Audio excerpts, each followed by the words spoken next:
8 برس میں والد صاحب کے کہنے پہ یہ کام کرتا رہا۔ ان کی زندگی میں توفیق الباری انہیں نے نام رکھا، تو میں نے ان کے کہنے پہ پہلی جلد ان کی زندگی میں انہی کے خرچہ پہ چھپ گئی مکتبہ قدوسیہ لاہور سے، اور اس میں ان کی گائیڈ لائن کے مطابق یہ فتح الباری کا، ارشاد الساری کا اور فیض الباری کا خلاصہ تھا۔ حاشیہ میں زیادہ دیر نہ پڑھ سکا تو ٹائم نہ نکال سکا۔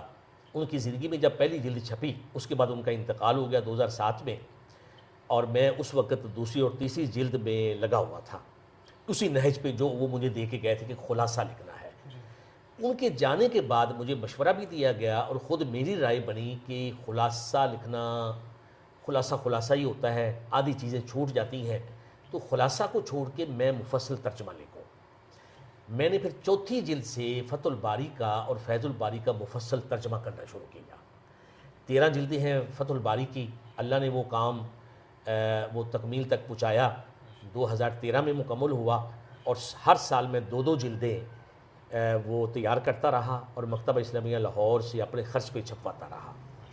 جب یہ کام مکمل ہوا تو مجھے خیال آیا کہ پہلی جو جلد ہے وہ تو خلاصہ ہے، اس کو میں نے پھر ریوائز کیا۔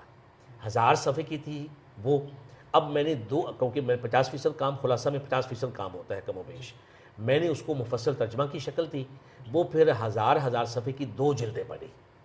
اور یہ آپ سمجھ سکتے ہیں کہ ایک کام ہو جانے کے بعد دوبارہ اس کو کرنا بڑا مشکل ہوتا ہے، لیکن الحمدللہ میں نے وہ کام کیا۔ یہ توفیق الباری مکمل ہوئی، اس کو پذیرائی ملی۔ اسی توفیق الباری کو میں نے پیش کیا 2021 میں۔ قطر کی ایک تنظیم ہے جائزۃ الشیخ حمد، وہاں کے جو اس وقت کے بادشاہ ہیں تمیم، ان کے والد ہیں، اور یہ بادشاہ تھے قطر کے، پھر وہ دستبردار ہو گئے اپنے بیٹے کے حق میں۔ انہوں نے ایک تنظیم بنائی ہے جو ہر سال دنیا کی کوئی 5-6 زبانوں کو چوز کر کے، انتخاب کر کے عالمی سطح پہ وہ دعوت دیتے ہیں کہ اصحاب اپنے تراجم بھیجیں۔ ان کی پھر وہ محققین 4 نسخے مانگتے ہیں، 4 محققین کو بھیجتے ہیں۔ رپورٹ جب آتی ہے تو وہ پھر کسی ایک کو پھر عالمی ایوارڈ دیتے ہیں۔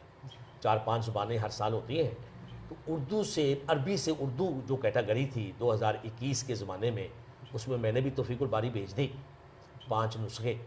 انہوں نے پھر محققین جن کو انہوں نے منصفین کو روانہ کیا تھا، انہوں نے انعام کا مستحق گردانہ پوری دنیا سے اس کیٹاگری میں 2 بندوں کو انعام ملا اس سال، اور یہ کیٹاگری ہر زبان کی اس کی 5-6 سال میں ایک دفعہ باری آتی ہے۔